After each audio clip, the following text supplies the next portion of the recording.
Reds fans should be no strangers to high-scoring EFL Cup results, with Liverpool partaking in both a 5-5 draw and a 0-5 loss in the competition last year. It was more unencumbered fun this time round though, as the Reds reserves lit up the LNER Stadium in a 9-goal shootout, having practically wrapped it all up by half-time.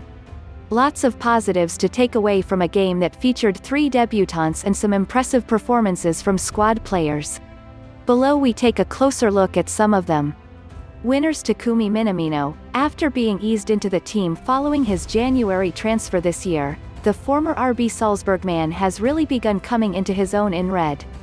Following on from his goal in the Community Shield, Minamino scored 2 and set up 1 against the Imps, and was a constant source of trouble for the hosts, drifting into the half space and knitting play together in a remarkable Roberto Firmino impersonation.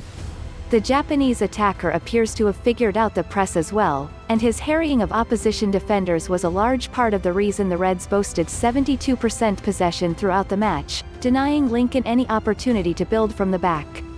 Time will tell how often Minamino will feature this season, but it is encouraging to know that when he does, the front line will not lose as much of its potency as has been the case over the past 3 years.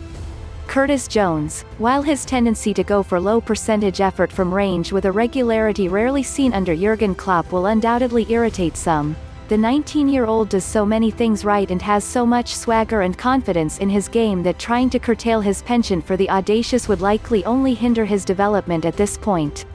The young scouser put his abilities on full display tonight, with 5 shots, all taken in the opening 35 minutes, 4 dribbles, 2 tackles, 2 interceptions, and a gorgeous brace of curlers into the far corner. His physical development over the past year indicates that he is now more than ready to compete at the senior level, and the only question is how many Premier League appearances he will make this season. Squad building. It hasn't been that long since a Liverpool side making 10 changes before facing a League One team would have felt like much more of an even matchup.